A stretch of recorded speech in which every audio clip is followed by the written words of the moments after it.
The Astronauts continued by Stanislaw translated from the German by the Spirit of Hegel. Part 2. The Pilot's Diary. The Takeoff.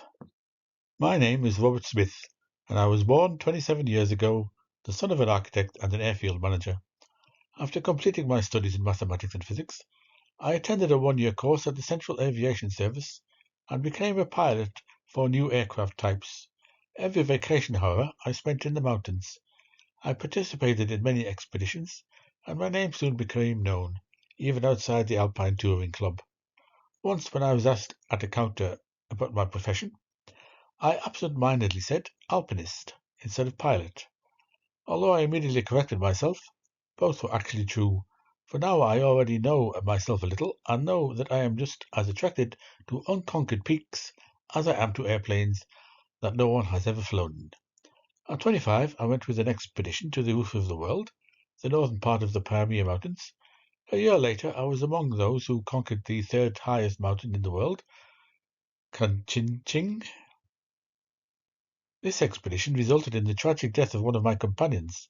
I myself suffered a heart attack, so I had to spend half a year in the city's sanatoriums. I had barely returned to flight duty when I learned that an expedition to Venus was planned and that they needed a pilot for the reconnaissance aircraft.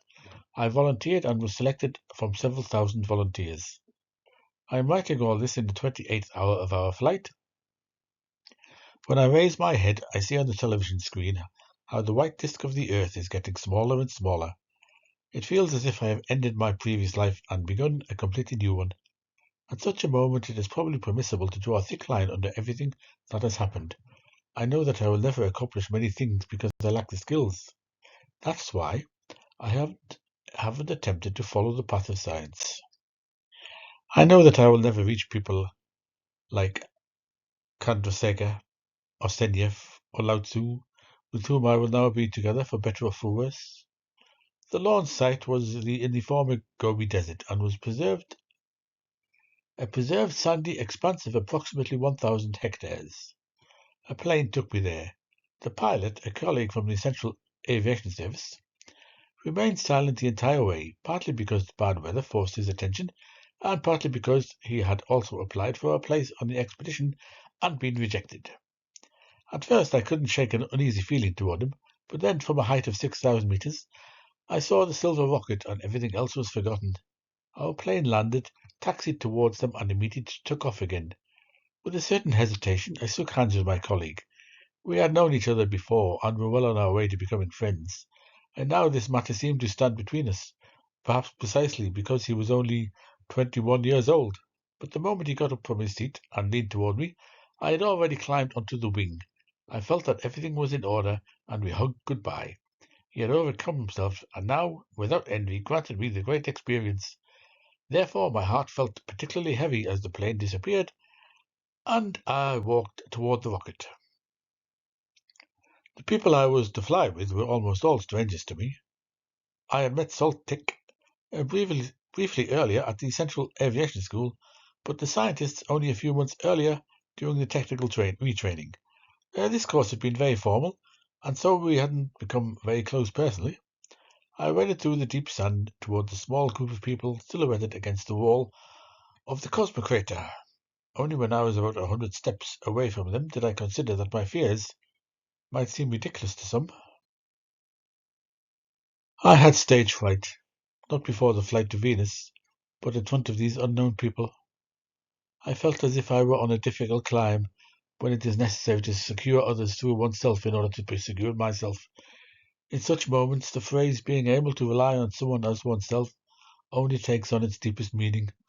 The official send-off for the expedition had already taken place a week ago. I hadn't been able to attend this ceremony because I had to complete the formalities associated with my retirement from flight service. Now, in the middle of the vast sandy expanse, there were barely a few dozen people, family members of the departing pilots, the president, and a few members of the Academy of Science.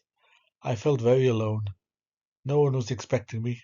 My mother had died 2 years ago, and my father was tied to his airfield. At that moment, the roar of an airplane engine sounded. The plane that had brought me here was descending.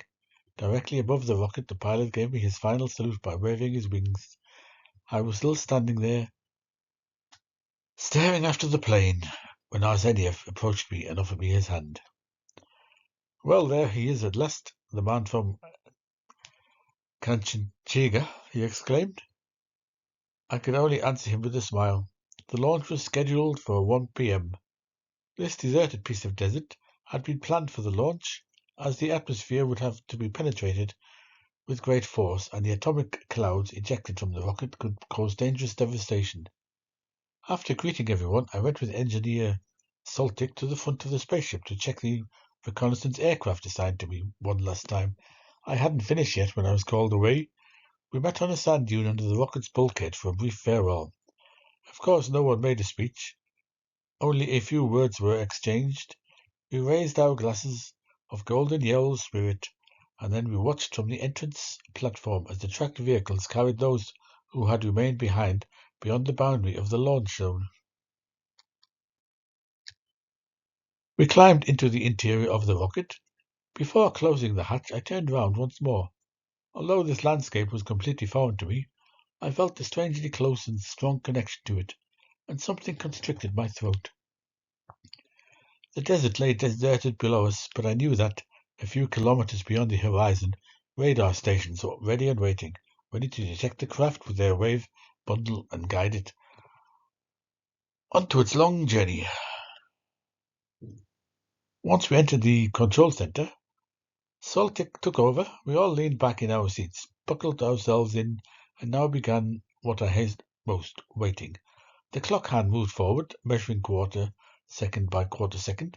Finally, Soltic, his hand resting on the predictor's controls, turned briefly to us. He smiled. All my excitement vanished when I saw that smile. This was the greatest moment, the moment he had dreamed of. The hands on the dial reached their prescribed point. Soltic pressed a red button. All the lights on the control panel flashed on, and then it began. First, a short roar. That was a series of oxyhydrogen rockets. The cosmocrater dug itself deep into the sand, rose, sank again, tossed back and forth by the explosions, and began to move unevenly and heavily. The explosions followed one another in ever-increasing succession. A terrible heaving, scraping on the ground, jumping and falling back. We flew in all directions, even though we were strapped in with the elastic belts. Suddenly, a tremendous chorus-like sound rang out. The shaking stopped, and my body grew heavier by the second. I stared unwaveringly at the circular screen in front of me, saw the side of the rocket as a narrow gleaming seam, the land below speeding past, and everything trembled and shimmered like large sheets of crumpled cellophane. This was caused by the layers of air that the missile compressed in front of it due to its speed. Seeing became more difficult. A terrible force pressed me deep into the soft upholstery, filled my limbs with invisible lead, and penetrated every muscle, every nerve, until a ton of weight rolled onto my chest and my breath gasped loudly. Once I glanced to the side, the others were also lying helpless in their chairs. The lights on the control panels were flashing, and the singing roar of the atomic gases pouring into the room penetrated the entire fuselage of the rocket like a mighty stream. It took a long time, so long that the tail that had accumulated on my forehead began to run down between my eyebrows. I wanted to wipe it away, but I couldn't raise my hand. Soltic pressed the gear shift lever, and suddenly I felt light. I looked at the clock. We'd been flying for 16 minutes. There was something down there. I really don't know how to describe it. This wasn't the Earth I knew from the airplane, an endless plain with faint lines of slopes and valleys. Heaven and earth seemed to have been reversed. Instead of the light blue dome, a flat darkness stretched above us, in which the stars glowed barely perceptibly, and below, a gigantic curved red boulder seemed to stretch into infinity. On its surface, blurred dark patches emerged, and what caught the eye most were the white shreds that remained motionless, like glued-on cotton balls. I asked Soltic about it. He glanced briefly at the screen. "Those are clouds," he said, turning back to his measuring instruments.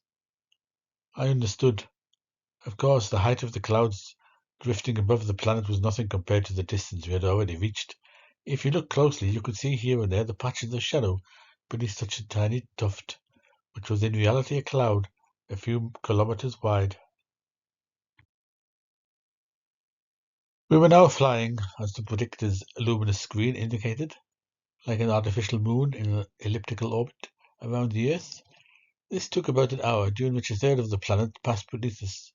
While the colourful plains of China, the land disappeared. With the colourful plains of China, the land disappeared, and we found ourselves above the Pacific Ocean, above a steel blue, curved expanse of water that sparkled like polished metal. Ah, what a strange sight! As the ship of America appeared, Saltic pressed the red button again, and once more the powerful song of the atomic engine sounded. The cosmic crater raised its bow toward the zenith of the black sky and shot out of the trajectory it had just described around the Earth. This flight lasted until about midnight and was extraordinarily exhausting due to the constant change in acceleration. The rocket, which had long since left Earth's atmosphere, was still fighting against the influence of Earth's gravity.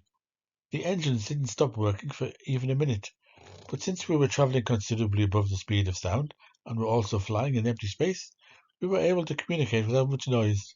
A few minutes after midnight, Saltic asked us to unfasten our seatbelts.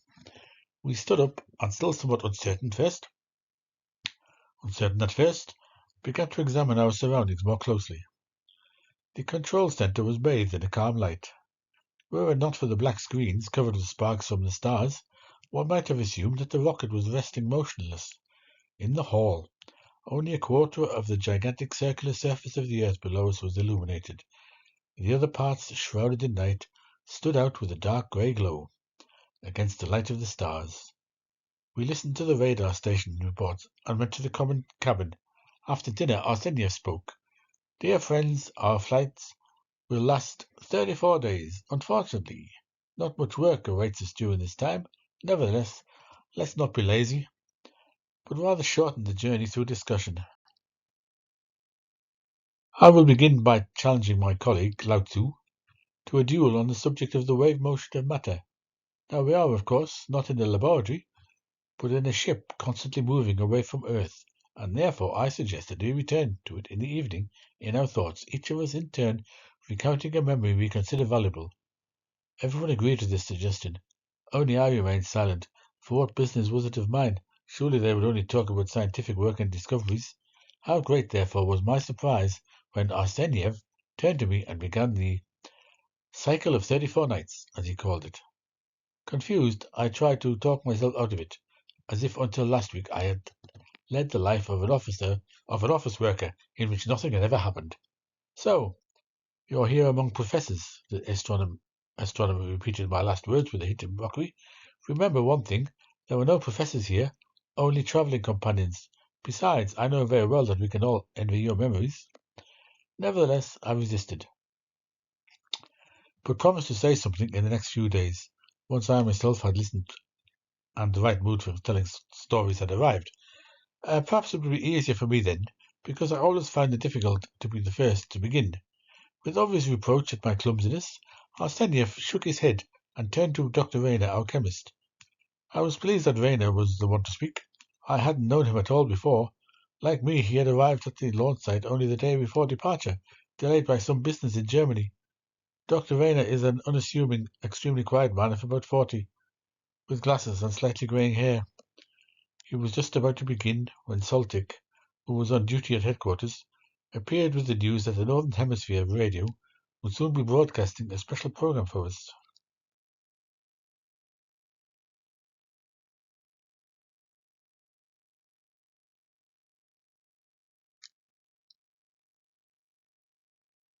So we switched the loudspeaker to the communal cabin, and here, sitting in the deep upholstered armchairs around the round table, we listened to Beethoven's music, which reached us on ether waves through the emptiness of interplanetary space. When the concert began, it was 1 a.m. None of us felt tired, and we asked Rainer to tell his story. He was, however, interrupted again by Saltic. The rocket now had to be put into gyroscopic motion. The predictor had already switched off its propulsion engines a quarter of an hour ago. We were already so far from Earth that the gravitational pull was noticeably weakening. Some of us found ourselves throwing the cup we were about to raise to our mouths into the air. Our bodies, all objects, were becoming lighter by the second. Saltic went into the control center, and after about a minute, we felt the projectile's motion change. The unpleasant feeling of dizziness caused by the centrifugal force lasted only a short time. Then the body regained its normal weight. When Saltic returned to us, Rainer could finally begin his story. I don't know if my story will interest you. It's a rather peculiar and strange story. I could call it Polymers. A rather daunting title, isn't it? He turned to us with a shy smile and immediately endeared him to me. I was living in the old harbour district of Hamburg at the time. I was a doctoral student and took over the organic synthesis laboratory under my teacher, Professor Hummel. About a year earlier, this laboratory had been working on the synthesis of silicon rubber, a type of rubber in which the carbon atoms were replaced by silicon. The aircraft industry had committed all its chemical institutes to this research, because the future of aviation depended on the creation of this rubber. As you all know, modern aircraft land at such a speed that tires made of ordinary rubber would fly apart due to the friction, or burn up due to the heat generated. In theory, the silicon rubber should be insensitive to such extreme temperatures. If they couldn't produce this rubber, the designers would have to abandon all existing bench frame systems. When I arrived at the institute, the matter was already considered hopeless. Enormous sums had been spent, vast quantities of reagents had been consumed, a large amount of specialized equipment had been destroyed, and dozens of reports had been written, without the slightest result. On paper, everything looked very nice, but in practice nothing came of it. My first task was to tidy up the laboratory and prepare for work in another field. I toiled for weeks with the students as a sweeper cleaning this Augean stable. You can imagine what had happened there when I mentioned that the entire scientific staff had hardly left the laboratory at all for the past few months, and three of my senior colleagues, Jens, Höhler, and Brown, were simply living there. They fell behind enormous piles of rotten, charred, or burnt rubber samples, hundreds of smashed flasks, many kilometers of plastic tape, even a month after taking over the laboratory. It could happen that we discovered veritable stores of this unfortunate rubber under some cupboard or in a thermostat. I myself was, as they say, up to my ears in polymers, but they interested me more from the theoretical point of view. These are, as you all know, substances formed by the aggregation of a large number of chemically similar particles. In this way, molecules of gigantic proportions are created, whose behavior cannot be predicted based on the knowledge of the original particles. I was interested in certain research on polysibutylene and polystyrene, as well as on ordinary rubber, which is probably the best known polymer. I wanted to create a theory of the relationships between all polymers.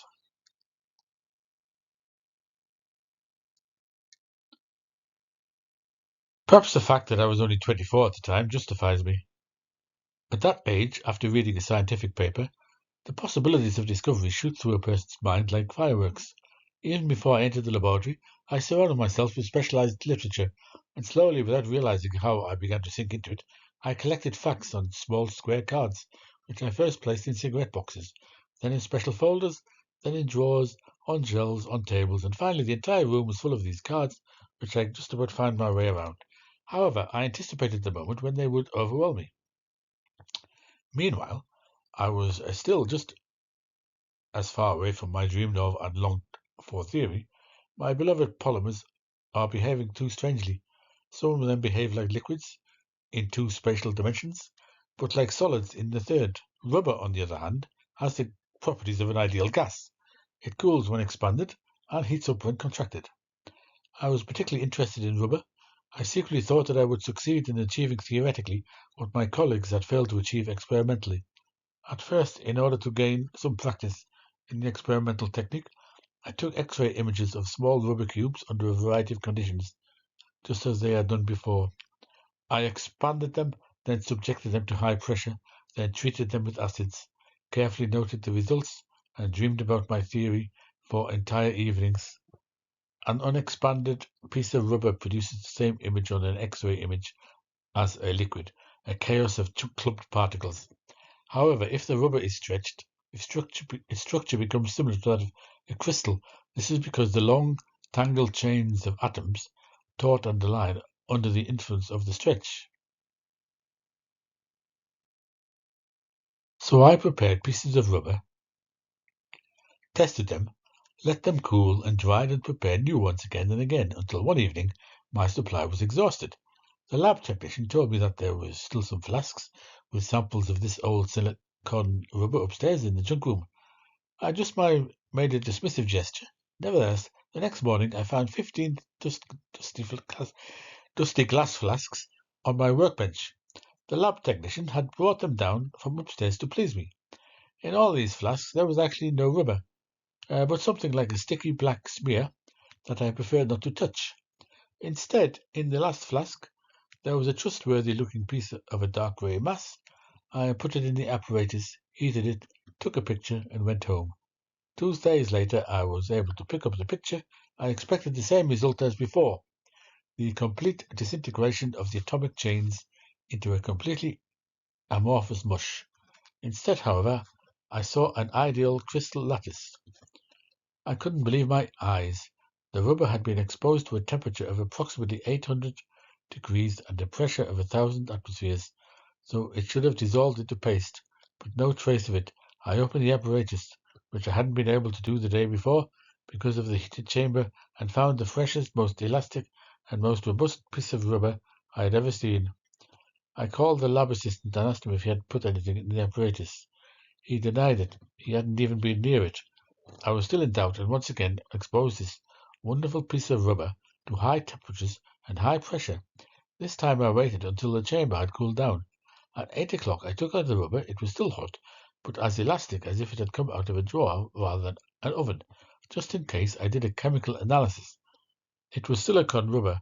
Despite the late hour, I packed up the sample, which was the size of a matchbox, and all the X-rays, and ran to the professor, who lived near the laboratory. At first he didn't want to believe it, but when I repeated all the experiments before his eyes the next day, he had to admit defeat. We had an authentic sample of silicon rubber before us, with properties that corresponded almost ideally to the theoretical predictions. The aircraft designer's great wish seemed to have been fulfilled. However, that sample was of precious little use to us. The secret of organic chemistry, as we know, is forcing atoms into the bond we need. In this little stick of rubber we were protecting, such a phenomenon had taken place. We just didn't know how it had happened. In other words, we lacked the production recipe and hadn't the slightest idea how to achieve it. Naturally, we immediately summoned Jens, Höhler, and Brown to Hamburg, who were working at the Berlin Institute for Liquid Fuels at the time. I drafted the telegram myself in such a way that all three arrived by plane that same night and woke me up early in the morning. After they had pestered me for a while with exclamations and questions, it turned out that they knew no more than I and my professor. That is, nothing.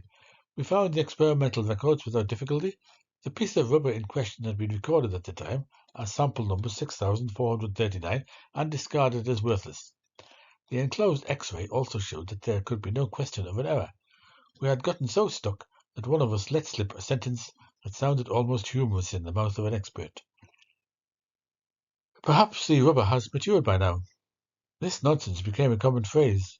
Whenever someone reached a dead end, they would say, perhaps it has matured by now. After 4 days, my colleague gave up fumbling around in the dark and flew back to Berlin, so I was left alone in the wide open spaces, with the miserable piece of rubber, an impatient professor, and a smoking head that wouldn't let me eat or sleep.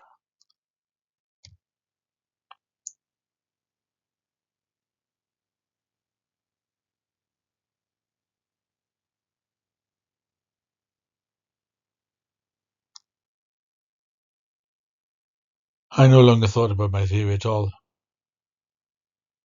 set about repeating all the stages of the experiments from this one sample had emerged. I had the production recipes in the protocols. I don't want to go into detail about everything I did. I will only mention that I carried out the same synthesis 1,518 times, followed the instructions with almost blind and slavish exactitude. I tormented my Berlin colleagues with telegrams. They should tell me exactly all the circumstances that have played a role in the work on this sample. Unfortunately, you're not chemists, gentlemen, otherwise you would understand me even better. It is well known that in chemistry, where the number of possible combinations of reaching substances is practically speaking infinite, accidental discoveries are sometimes made. For example, because someone dropped a speck of cigarette ash into the flask, which then became the nucleus of the reaction, or because the corridor one floor below had been painted with a varnish containing some rare element in an incredibly small amount, but sufficient to catalyze a specific reaction. My colleagues answered me to the best of their knowledge, and I tried everything that made sense, changing the temperature, the pressure, the catalysts. I took the strangest paths, and soon got to the point where I began to become superstitious. Even the most pedantic scientist, if truly obsessed with the problem, can find that after a certain time he simply loses track of his material. In my laboratory, a disorder gradually became noticeable, which Professor Hummel, first behind my back and then even to me, described as utter chaos. He asked me how long the government should continue to spend money on my expensive pleasure. I named a period of 4 months, the first best date that came to mind.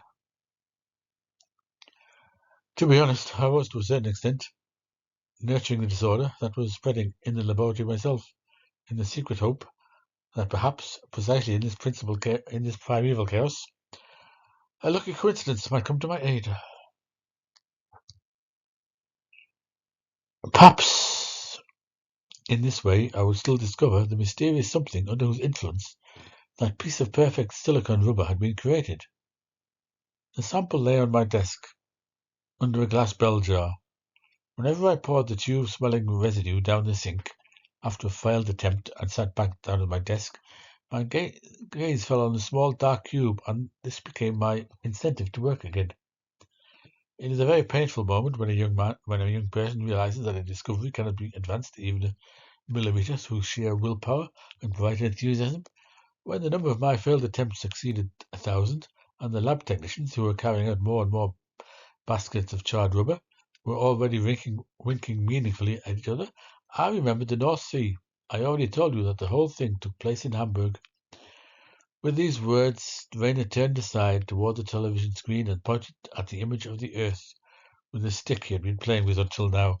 The northern hemisphere, although obscured by clouds, stood out brightly against the dark background. At the very edge of the disk, between the arm of the Scandinavian peninsula and the dark massif of Europe, the sea penetrated, and Rainer's stick must have also glided over the spot where, at the base of the Jutland Peninsula, the city of Hamburg lies. For the first time in history, mankind used the Earth as a map from a distance of thousands of kilometers. This simple gesture of Rainer's suddenly aroused us from our memories and brought us back to the depths of interplanetary space. Meanwhile, the chemist, who had been moving the stick over the fluorescent screen for quite some time, as if this gave him childlike pleasure, continued his story. I began to seek out the sea and the harbour to soothe my burning head. Just as I had previously believed I knew everything, just as I believed I was only a step away from the door behind which the solution to the riddle lay, it now seemed certain to me that I knew nothing. Even worse, that nothing had come of my plan, that I was, in a word, too stupid for it. Autumn was approaching, and the sea was quite rough. Pinnaces chugged through the dark, liquid water of the harbour, and large steamers made their way out at sea. From time to time, the sails of fishing boats appeared. I wandered far out and stood for a long time at the far end of the pier, attracting the attention of the sentries, who probably mistook me for indecisive suicide. My head, however, was so full of silicates and polystyrene that I saw neither the sentries nor the sea nor the ships. That is, I didn't think I saw them. I was like a child who had been given a jumbled puzzle that even with the best will in the world he couldn't put back together, I didn't know how to fit one piece to the other, and only in this way, partly out of habit, partly out of desperation, did I piece together in my head now this fragment, then another, but I struggled in vain. None of it was what I was looking for. I ran around the professors, pestering them with questions, until one of them lost patience and snapped at me. So, what's the matter? Should I do it for you? In this way he got rid of me forever, and freed the others from me as well.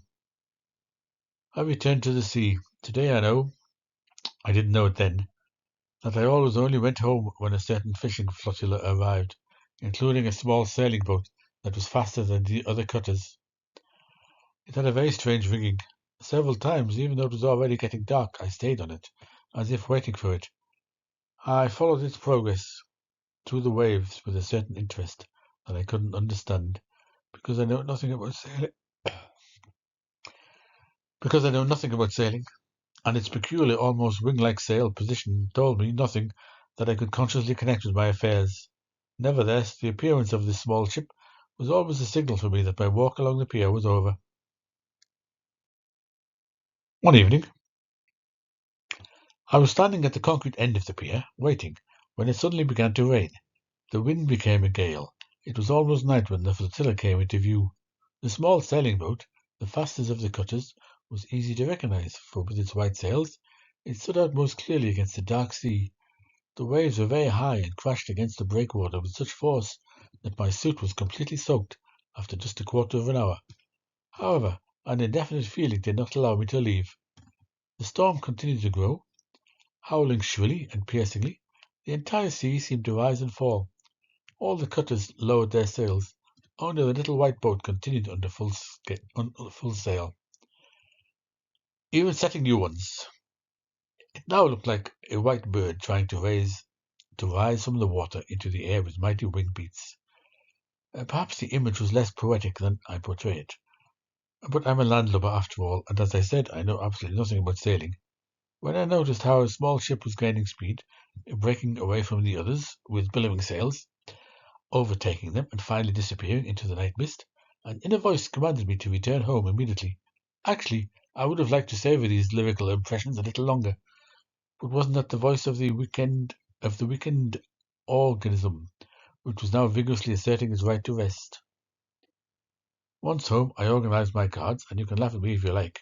Noted some new literature that I wanted to delve into as soon as possible. So, with pen in hand, halfway through writing a word, I dozed off at my desk. I had a very strange dream. I dreamed of polystyrene and butadiene. At that time, there would have been nothing strange about that. The only thing was that they behaved as if a powerful storm was blowing between them, and then, in a strange way, they arranged themselves not as God, or rather as the formulas in the textbook demanded, but like billowing sails. The stronger the storm blows, the further the molecules spread. Something elongated flies back and forth between them, like the shuttle of a loom. A shuttle. But no, that's the white cutter. And then suddenly a large crystal lattice appears. When I woke up, I felt a piercing sense of fear that I might forget to dream, and immediately, suddenly wide awake, I began to write. I saw, with a certain albeit joyful dismay, that formulas were running across the paper beneath my pen. Rainer paused. Magnificent formulas, he said with a slight sigh, and smiled again, as if to apologize. I can't describe them any other way. They were magnificent formulas. I had barely written down the last one, which, when I jumped to the door, rushed through the anteroom, grabbed my coat, and without mitts and bareheaded, trotted the whole way through the pouring rain. I hadn't been able to sit still in the tram, so I finally arrived at the institute. It was 4 in the morning. I woke the lab technicians. They didn't even dare look at each other sympathetically. So startled were they by my early appearance, and my appearance.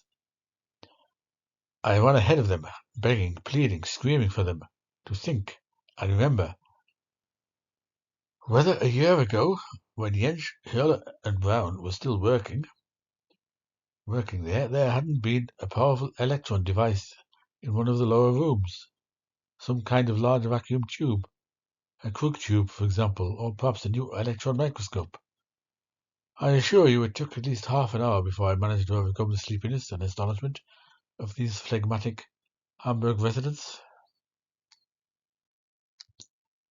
Then finally the oldest among them, Wolf, blessed be his name, remembered that although there had been nothing of the sort in the halls, a month before the completion of the research work, a Type V linear atomic accelerator, that is a vertical one with a vertical outlet tube, had been set up on the ground floor.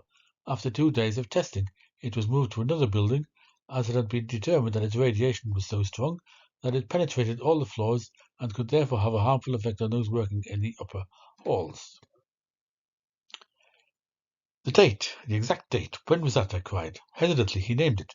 I rushed past the astonished lab technicians, grabbed the keys from the box, rushed into the laboratory, and shortly thereafter found myself in the midst of a great mystery.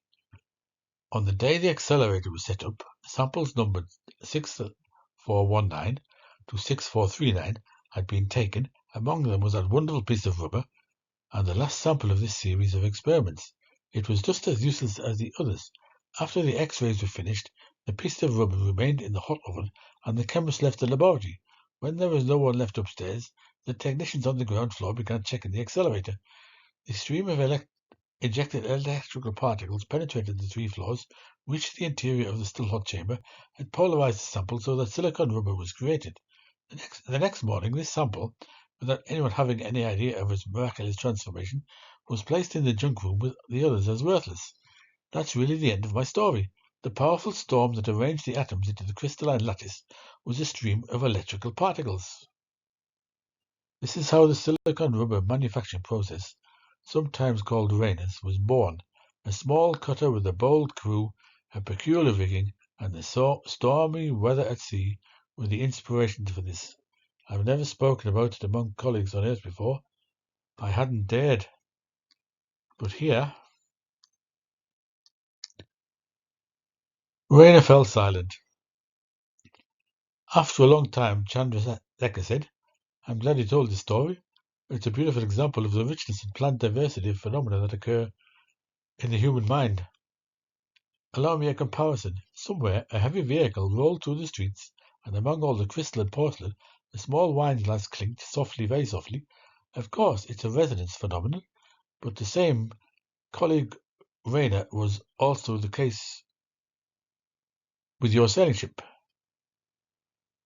You see, the room must be completely silent, so that the delicate voice of the glass, disturbed by a distant tremor, can be heard, and that's exactly how it was with you. Sleep was absolutely necessary for you. He interrupted the self-contained cycle of thoughts that had become ingrained in you, and in which your mind constantly moved in circles. Finally, it found a completely new path. Your subconscious had long suspected the right thing, even as you were still trying to convince yourself, with a persistence worthy of a better cause, that you knew nothing. That is, you really didn't know. That reminds me of something else, Arsenyev began, but shook his head after looking at his watch. 3:30, he said. I think it's high time to go to bed, isn't it? We all agreed with him. I think that each of us probably took something away from Rayner's story and now wanted to indulge in our own thoughts. Although there is neither night nor day, nor daytime here, I wish you good night, dear friends, said Arsenyev, stretching his mighty figure. In silence we went to the cabins. The craft continued racing along its trajectory, but the stars remained motionless on the fluorescent screen. I looked back at them once more before my head, full of the impressions of this day, sank onto the pillow. That night I dreamed of my first flight.